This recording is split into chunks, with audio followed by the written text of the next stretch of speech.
꿈에는 두 가지의 의미가 있죠. 우리가 다 알고 있는 의미이지만 한번 살펴보도록 하겠습니다.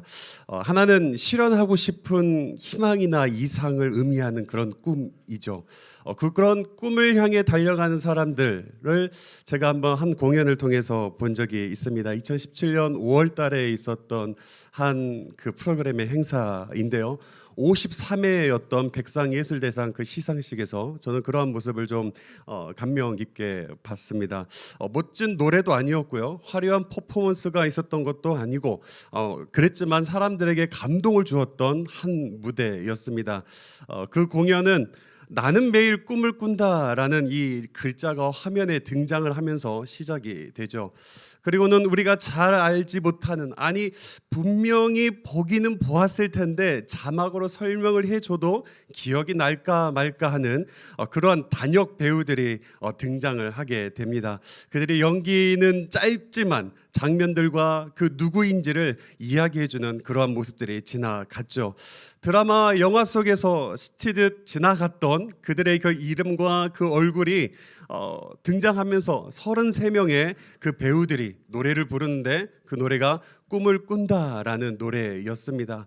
그 노래를 이제 부르면서 무대를 이제 채워 나가죠. 그리고 이제 그들은 이 노래를 부르며 그들이 꿈꾸는 그 배우에 대해서, 그리고 그 자신들이 꿈꾸는 배우가 되기 위한 그 간절한 마음을 전했던 그 무대, 제가 그걸 보면서 꿈을 향해 달려가는 자의 모습은 이와 같지, 무명으로서 오랜 세월을 갈 수는 있지만 그 꿈을 향해 달려가는 자의 모습은 이런 모습이지 하며 감명 깊게 봤던 한 장면이 떠오릅니다. 또 다른 꿈은 무엇이 있을까요? 또 다른 꿈은 우리가 잠자는 동안에 우리가 꾸게 되는 그런 정신 현상에 대해서 우리가 또 다른 꿈이 있다라고 말할 수 있습니다. 여러분들은 오늘 꿈을 분명히 꾸고 왔겠죠. 저는 안 꿨는데요 하시는 분들도 계실 수 있겠지만, 제가 이 설교를 준비를 하면서 저도 한 꿈을 꿨습니다. 이상한 말 하려는 것은 아니니까 걱정 마시고, 제가 꾼 꿈은 큰 식탁이 앞에 있었고 제가 좋아하는 음식들이 쫙 펼쳐져 있습니다. 여러분들 이와 같은 꿈을 꿔 보셨나요? 굉장히 좋더라고요. 그리고 그것을 먹으려고 하는 순간 꿈에서 깨어났습니다. 그러면서 제가 이제 이런 꿈을 이제 내용을 좀 설교를 내용을 적어가면서 내가 왜 그런 꿈을 꿨지라는 이제 그런 생각을 해보니까 요즘 제가 다이어트를 하고 있어서 저녁을 못 먹은 까닭에 제가 꿈에서라도 먹고 싶은 마음이 있어서 그게 나왔구나 하는 생각을 좀 하게 되었어요. 조크를 좀 던진 거예요. 자, 아무튼 오늘 제가 왜 이 꿈에 대해서 이야기를 하냐, 오늘 우리가 읽은 이 본문의 두 번째 의미이죠. 잠자는 그 동안에 나타나는 이 정신 현상의 그 꿈 속에서 펼쳐지는 내용이기 때문입니다. 솔로몬이 하나님께 1,000번제를 드린 후에 하나님이 그 솔로몬의 꿈에 나타나셔서 내가 너에게 무엇을 줄 거라고 물읍니다. 우리가 교회를 좀 오래 다녔다면 우리가 익숙하게 알고 있는 내용이죠. 그래서 우리는 이 솔로몬이 꿈속에서 지혜를 발견하게 된 그 내용을 접할 때 좀 가볍게 여길 때가 있는 것 같아요. 그러다 보니까 여기에서 진짜 그 의미를 찾아내는 것을 좀 놓칠 경우가 있다라는 것이죠. 아니 실제에서 있었던 일도 아니고 꿈속에서 있었는데 어떤 큰 내용이 있겠어 하면서 우리는 그 스토리를 잠깐 아주 짧게 넘긴 경우가 한 번씩은 있을 것입니다. 그러나 그 성경에서, 그러니까 이 우리가 알고 있는 이 성경에서 꿈을 어떻게 이야기하고 있는지, 또한 성경에서 꿈의 위치가 어디에 있는지를 우리가 알면요, 오늘 이 내용을 우리가 좀 다른 관점으로 바라볼 수 있다라는 것입니다. 그렇다면 성경에서 꿈은 어떤 위치에 놓여져 있을까요? 성경 사전에 보면 이 꿈은 인간이 잠을 자는 동안에 꿈속에서 나타나셔서 하나님의 뜻과 말씀을 전하는 계시의 방법으로 하나님께서 사용하셨음을 우리가 볼 수 있습니다. 이런 말을 하면 지금도 제가 그런 꿈을 통해서 하나님의 말씀을 들을 수 있나요? 라는 이런 질문이 들을까 봐 제가 미리 말씀드리지만, 완성된 성경이 있기 때문에 이제 또 다른 성경을 벗어난 하나님의 말씀은 이제는 없습니다. 단 우리가 꿈을 통해서도 하나님의 음성을 들을 수 있는데 그것은 성경을 전제하에 성경 안에 있는 하나님의 음성을 들을 수 있다는 이 사실을 좀 알았으면 좋겠습니다. 다시 돌아왔어요. 성경의 그 꿈을 통해서 하나님의 그 계시를 받은 자는 굉장히 많이 있음을 우리는 알 수 있죠. 야곱도 있고요, 요셉도 있죠, 솔로몬, 다니엘, 예수님의 아버지라고 말할 수 있는 요셉, 동방박사들, 고넬료, 또한 베드로, 바울 등이 굉장히 하나님의 그 꿈속에서 하나님의 말씀과 그 뜻을 발견하게 되었던 그런 꿈을 통해서 하나님을 만나게 된 스토리가 있습니다. 이처럼 하나님은 이 특별 계시라고 말할 수 있는 성경이 완성되기 전에 하나님의 뜻과 하나님의 말씀을 전하는 방법으로서 꿈을 사용하셨다라는 거죠. 그래서 오늘 우리가 이 말씀을 바라볼 때에 하나님께서는 과연 솔로몬을 통하여 어떠한 뜻을 전하고 어떠한 말씀을 전하시기 위해서 꿈속에 나타나셨을까라는 이러한 관점으로서 오늘 본문을 좀 살펴보았으면 좋겠습니다. 그리고 오늘날을 살아가는 우리에게 이 솔로몬을 향하여 말씀하시기를 원하시는 뜻과 그 하나님의 말씀이 우리에게는 과연 어떻게 들려야 될지를 우리 고민해 보면서 오늘 말씀을 살펴보는 시간이 되기를 주님의 이름으로 축복합니다. 먼저 우리는 좀 솔로몬에 대해서 모르고 있었던 사실이라고 해야 될까요? 아니면 좀 잘못 알고 있었던 사실이라고 해야 될까요? 좀 그 부분을 좀 교정할 필요도 있고 오늘 제가 전달하고자 하는 이 메시지를 잘 이야기하려면 그러한 좀 인식의 변화가 조금 필요하기는 합니다. 한번 잘 들어보시기를 바랍니다. 오늘 본문은 4절에 솔로몬이 하나님께 1,000번제를 드리고 지혜를 구하는 내용으로 기록되어 있죠. 그러다 보니까 이 솔로몬이 이 기도하다가 하나님께 지혜를 구한 것으로 잘못 들을 경우가 있다라는 거예요. 무슨 말이냐? 성경은 정확하게 말하죠. 현실이 아니라 지혜를 구한 그 상황은 꿈이었다라고 말합니다. 그 꿈속에서 하나님께 지혜를 구하는 장면이요, 그 꿈속에서 하나님께서 나타나셔서 지혜를 주셨다라고 5절 15절에 꿈속에서 꿈이다라는 것을 강조하며 나아가는 것을 볼 수가 있습니다. 또한 우리가 이 솔로몬 하면 어떻습니까?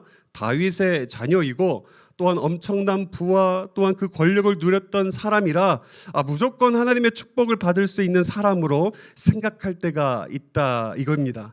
그래서 무조건 좋은 사람으로 생각하기가 참 쉬운데요. 성경은 이 솔로몬을 그렇게 이야기하고 있지가 않는 것 같습니다.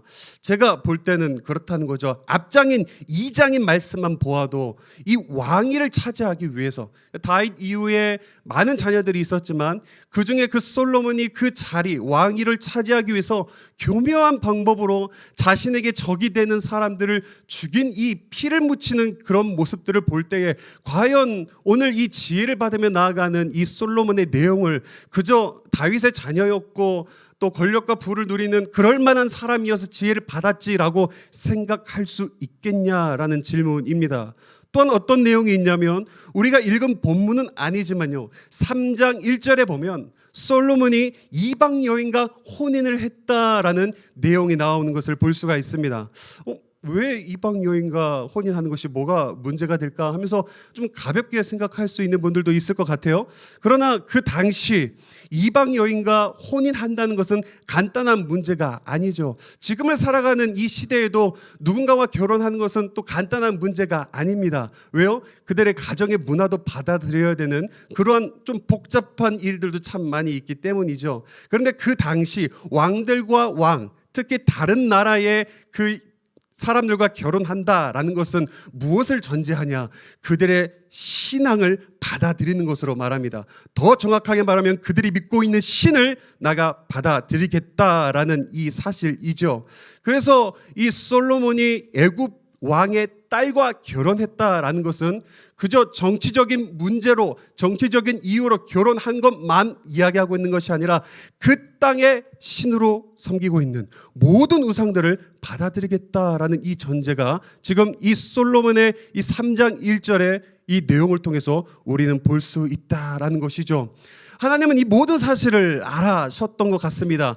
그래서 가나안 땅으로 들어가기 전에 하나님께서는 신명의 말씀을 통해서 이스라엘 백성들에게 이야기합니다. 그 땅에 들어가서 너희들이 주의해야 될 것들이 너무 많이 있는데 이제 그 중에 무엇을 주의해야 되냐? 이방 여인과 혼인을 하지 말라라는 이런 경고의 말씀도 하시면서 하나님을 의지하지 못하도록 만드는 것들을 주의하라, 경고하라라는 이 하나님의 뜻이 이 가나안 땅으로 들어가기 전 신명의 말씀에 있다라는 사실을 통해서 본다면 이 하나님의 이 혼인의 이 문제가 굉장히 문제가 될 수 있다라는 사실을 우리는 인지할 수 있죠. 그런데 솔로몬은 그것을 어겼다라는 것입니다. 그렇기 때문에 오늘 우리는 이 지혜를 받으며 나아가는 이 솔로몬의 모습을 단지 우리가 어릴 적 알고 있는 그런 솔로몬의 인상과 또는 선입견을 가지고 보면 안 되고요. 문제가 있는 나약한 솔로몬의 모습을 보고 왜 하나님은 그러면 꿈속에 찾아왔는지를 생각해야 된다라는 것입니다.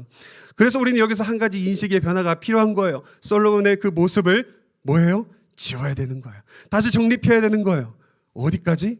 솔로몬은 신실하지 못했구나. 솔로몬은 영적으로 문제가 있었던 사람이구나. 깨어있던 사람이 아니구나 라는 이 안경을 쓰고 보아야 된다라는 것입니다.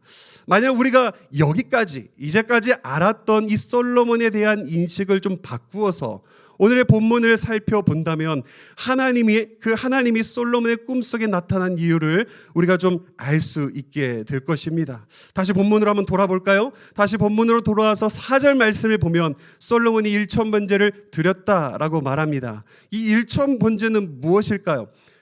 1000번 드렸다는 의미일까요? 아닙니다. 1000마리의 제사를 하나님께 드린 것으로 우리는 이해해야 됩니다. 일단 이렇게 1000번제를 마친 이후에 하나님께서 솔로몬에게 찾아오십니다. 그래서 우리가 어릴 적 좀 설교를 들은 내용이 있다면 이런 1000번제 하나님께 1000번의 제사를 드려야 하나님이 기도에 응답하신다라는 이런 내용을 좀 많이 들었지만 저는 그렇게 말하고 싶지가 않습니다. 만약 우리가 하나님의 뜻이 아닌 그런 기도의 제목을 가지고 솔로몬과 같은 1000번제를 드린다면 과연 하나님께서 들어주실까요? 아니죠. 하나님의 뜻에 맞는 기도에 있어야 하나님께서 응답하시기 때문입니다. 그래서 저는 오늘 1000번제를 드린 후 하나님께서 찾아오셨다라는 것에 대해서 이렇게 말하고 싶어요. 1000번제를 드려서 하나님께서 찾아오신지는 모르겠지만 또한 1000번제를 드린 후에 하나님께서 원래 오시려고 했는데 마침 아다리가 너무나도 잘 맞아서 딱 그렇게 보였는지 잘 모르겠다라고 설명하고 싶어요. 일단은 하나님께서 찾아오셨습니다. 그리고 9절에 물어보시죠. 내가 너에게 무엇을 줄까라고 말입니다. 그리고 하나님은 그 물으시고 솔로몬 9절에 뭐라고 말합니까? 듣는 마음을 주세요라고 말하죠.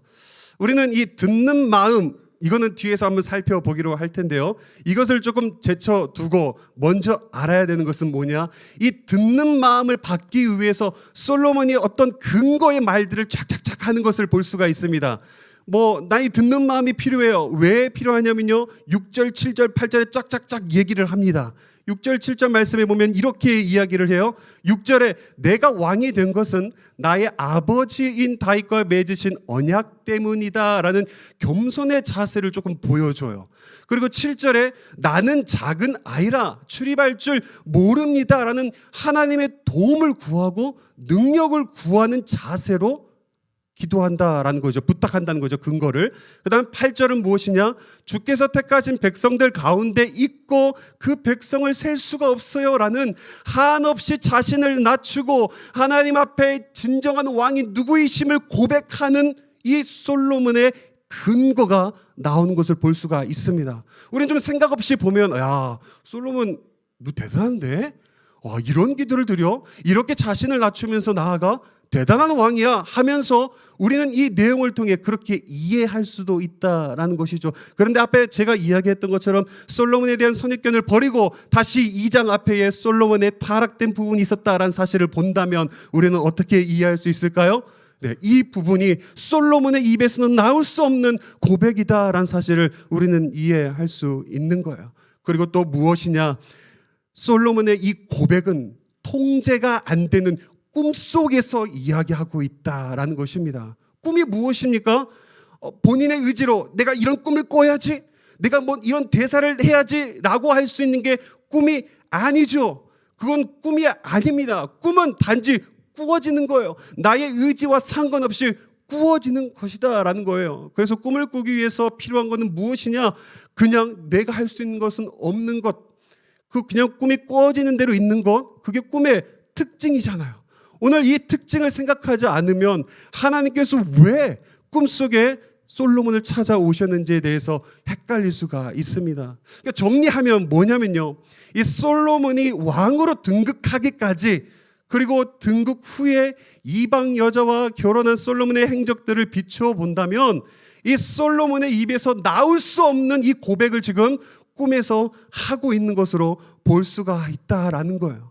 그러므로 성경이 이 중요한 이 시점에 솔로몬의 꿈을 이렇게 자세히 기록하고 있는 이유는, 그것은 단순히 솔로몬의 꿈에 대해서 대답을 잘해서 또 하나님께서 축복을 받았다라는 그런 이야기를 하려는 게 아니라, 오히려 반대로 이 꿈은 솔로몬을 향한 하나님의 말씀이, 또한 하나님의 메시지가 있다라는 사실을 보여주고 있는 거예요.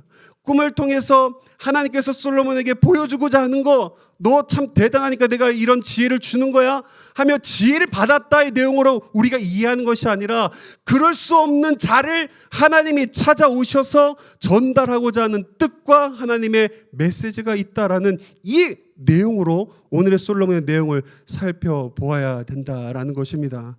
그렇다면 이제 질문이 생기죠. 하나님은 이 꿈을 통해서 솔로몬에게 무엇을 전달하려고 했을까라는 거예요.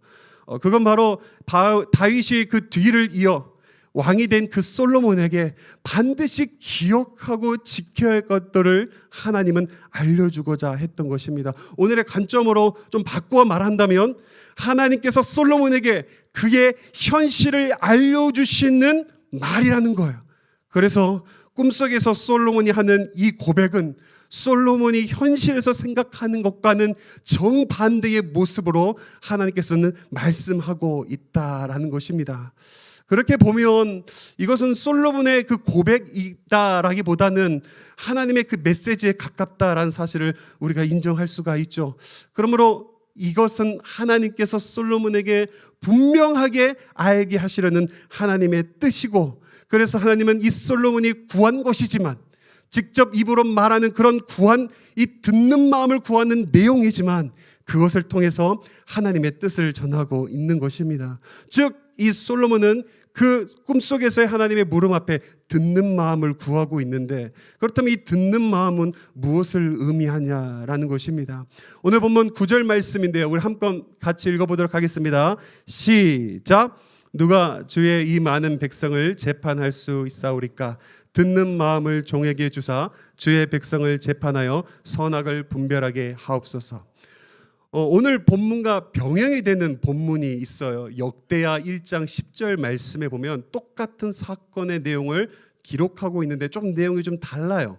자, 여기의 내용에 보면 솔로몬이 하나님께 구한 것은 듣는 마음으로 번역하지 않고 지혜다라고 나오는데요, 이렇게 말하죠. 주는 이제 내게 지혜와 지식을 주사 이 백성 앞에서 출입하게 하옵소서. 이렇게 많은 주의 백성을 누가 능히 재판하리까 하니라고 말입니다. 그러니까 오늘 이 솔로몬이 하나님께 구한 이 듣는 마음이 곧 뭐라는 거예요? 지혜다라는 것을 우리가 이 병행 본문을 통해서 알 수가 있죠. 우리가 잘 알고 있다시피 이 잠언 9장 말씀에 보면 지혜에 대해서 이렇게 이야기를 합니다. 여호와를 경외하는 것이 지혜의 근본이요 거룩한 자를 아는 것이 명철이니라. 여기서 여호와를 경외하다라는 것은 무슨 의미일까요? 즉 공경하고 두려워한다라는 뜻인데요, 그렇다면 여호와를 공경하고 두려워한다라는 것은 무엇이냐? 그건 바로 그의 말에 귀를 기울인다랍니다. 그의 말에 귀를 기울인다.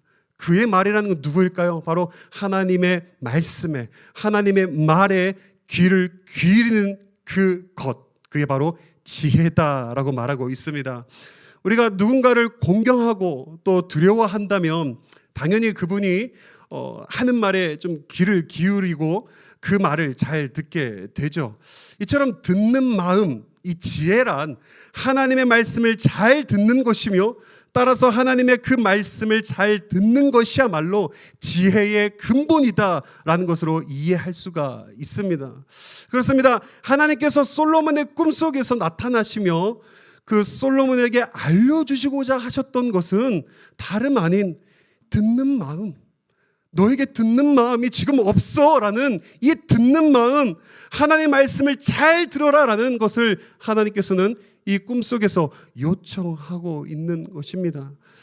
아마 하나님은 솔로몬에게 이와 같이 메시지를 전달하지 않았을까 생각해 봅니다. 솔로몬아, 너 분명히 기억해라. 내게 왕이 된 것은 다 내 은혜야. 너는 왕으로 백성들을 대할 때 그들이 내 백성이 아니라 나의 백성, 곧 하나님의 백성임을 분명히 알고 그들을 섬겨야 돼. 그리고 그들을 다스리며 하나님이 주시는 그 마음, 듣는 마음, 하나님의 말씀에 순종하며 나아가는 그 모습으로 다스려야 된다. 이게 내가 원하는 왕의 모습이야 라는 이 사실을 전달하고자 했다라는 것이죠. 솔로몬의 그 꿈속에 하나님께서 나타나신 것은요, 솔로몬이 어떤 존재인지, 그리고 그가 이스라엘의 왕이 되기 위해서 무엇을 해야 되는지 알려주는 것에 목적이 있었다라는 사실을 알아야 됩니다. 그렇다면 이 솔로몬이 꿈을 깬 모습은 어떠했을까? 그 꿈에서 깨어나게 됐을 때 그의 모습은 어떠했을까라는 것입니다. 우리가 이제 꿈에서 깨어나면 보통 어떤 말을 합니까? 아, 꿈이었구나. 무서운 것을 꾸거나 또는 잔인한 것을 이제 우리가 꿈을 꾼다면 아, 꿈이었구나 하면서 안도의 한숨을 내기도 하죠. 만약 오늘 솔로몬의 그 꿈도요, 깨어보니 꿈이었다라 하면서 이야기가 그냥 그렇게 끝났다면 이거는 너무나도 허무하고 허탈한 이야기였을 것입니다. 그런데 그 꿈이 그렇게 허무하게 끝나지 않는다라는 것이죠. 솔로몬이 꿈을 꾸고 난 뒤에 달라집니다. 왜 그랬을까요? 바로 그 비록 꿈이지만 하나님은 꿈속에 찾아오셔서 하나님의 뜻을 전하는 하나님의 계시의 방법이었기 때문에 그 꿈을 통해 어떻게 해요? 하나님의 주신 꿈을 받았고 하나님의 뜻을 받아들였기 때문이죠. 오늘 본문 15절 말씀에 보면 이 솔로몬의 모습이 달라진 것을 볼 수가 있습니다. 우리 15절 말씀 한번 같이 읽겠습니다. 시작. 솔로몬이 깨어보니 꿈이더라. 이에 예루살렘에 이르러 여호와의 언약궤 앞에 서서 번제와 감사의 제물을 드리고 모든 신하들을 위하여 잔치하였더라. 여러분, 어떤 모습이 달라졌을까요? 이후 꿈을 꾸기 전과 꿈을 꾼 이후, 그러니까 다시 말하면 하나님의 말씀인 이 뜻을 듣기 전과 이후의 삶이 달라졌는데 어떤 모습이 달라졌다라고 우리는 알 수 있을까요? 바로 예배의 자리가 달라졌습니다. 예배의 자리가 달라졌어요. 오늘 본문을 시작하며 알리는 이 4절 말씀에 보면 1,000번제를 드렸다라고 제가 이야기를 했죠. 1,000번제를 드린 이 장소에 대해서 우리가 좀 알 필요가 있습니다. 4절 말씀에 보면 그 장소를 뭐라고 말하냐? 산당이다라고 이야기를 합니다. 산당은 우상 숭배가 이루어졌던 곳이죠. 그런데 그 우상 숭배가 이루어지는 그 산당에서 솔로몬은 뭘 했다라는 거예요? 1,000번제를 드렸다라고 말하고 있는 것입니다. 그 당시 성전이 없었기 때문에 그럴 수밖에 없었다라고 바라보는 견해가 있어요. 그래서 그 솔로몬이 산당에서 1,000번제를 드린 것에 대해서 크게 문제를 삼지 않는다라는 거죠. 그런데 저는 오늘 이 내용을 통해서 솔로몬의 그 예배의 자리가 달라지는 것을 통해서 산당에 드린 이 제사를 잘못된 견해로 보는 게 맞지 않을까라는 생각을 하게 되었어요.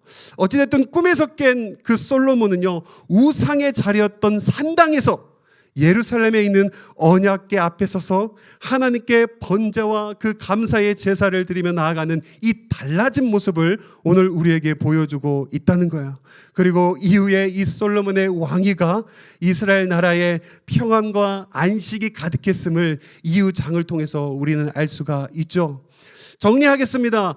그러니까 이 솔로몬은 하나님 앞에 자기의 힘과 능력으로 이 왕위를 차지하려고 그랬고, 자기의 힘과 능력으로 어떻게든지 살아가려는 바득바득거리는 이 솔로몬의 모습에 하나님께서는 꿈속에 찾아오셔서 그게 너에게 필요한 모습이 아니라 듣는 마음, 하나님의 말씀에 순종하는 것이 필요하다라는 사실을 오늘 이 꿈속에서 하나님은 알려주고 있고, 오늘 이 열왕기상 3장 말씀은 우리에게 어떻게 전달되지냐, 바로 우리는 과연 그 솔로몬과 같이 나의 힘과 능력으로 살아가려고 하지는 않는지, 그래서 오늘 우리에게 필요한 것은 듣는 마음은 아닌지를 돌아보아야 된다라는 것입니다. 비록 솔로몬이 하나님의 그 듣는 마음을 받아서 이후에 이스라엘을 잘 다스리고 안식을 보여주는 놀라운 일들을 보여줬지만 마지막에 가면 실패한 인생을 보여주기도 합니다. 11장에 가면 완전히 하나님을 떠나고 완전히 하나님을 돌아서 버리는 모습들이 나오죠. 이후로 인해서 이스라엘은 두 나라로 분열되는 이런 결과도 나오고, 그 우상을 받아들이는 그 시작으로부터 모든 후대의 왕들이 우상을 받아들이고 하나님을 떠나게 된 그런 결과의 그 시작이 여기였다라는 것도 우리는 알아야 됩니다. 그런데 그럼에도 불구하고 그렇게 하나님을 떠나기 전까지 듣는 마음을 구하는 자세로 살았을 때 하나님이 그 솔로몬의 왕위를 지켜주시고 이스라엘을 붙들어 주셨던 것처럼 오늘 우리가 구해야 되는 것, 듣는 마음. 과연 나는 그 듣는 마음을 가지고 살아가고 있는가? 그게 참 지혜인데 나는 그 하나님의 말씀을, 그 규례를 따르며 하나님의 말씀에 순종하며 살아가고 있는지를 돌아보아야 되는 거예요. 비록 오늘날에 하나님께서 솔로몬에게 찾아왔던 것처럼 우리의 꿈속에 찾아오진 않지만 말씀을 통해서, 오늘 이 설교의 내용을 통해서 너는 과연 듣는 마음을 가지고 살아가고 있는가? 이 세상 가운데 나의 경험과 나의 생각과 나의 힘과 능력으로 살아가고 있지는 않니? 라는 그 음성을 듣고 그 하나님의 듣는 마음을 가지고 이 세상 가운데에 하나님의 말씀을 따라 살아갈 수 있는 저와 여러분 되기를 주님의 이름으로 축복합니다.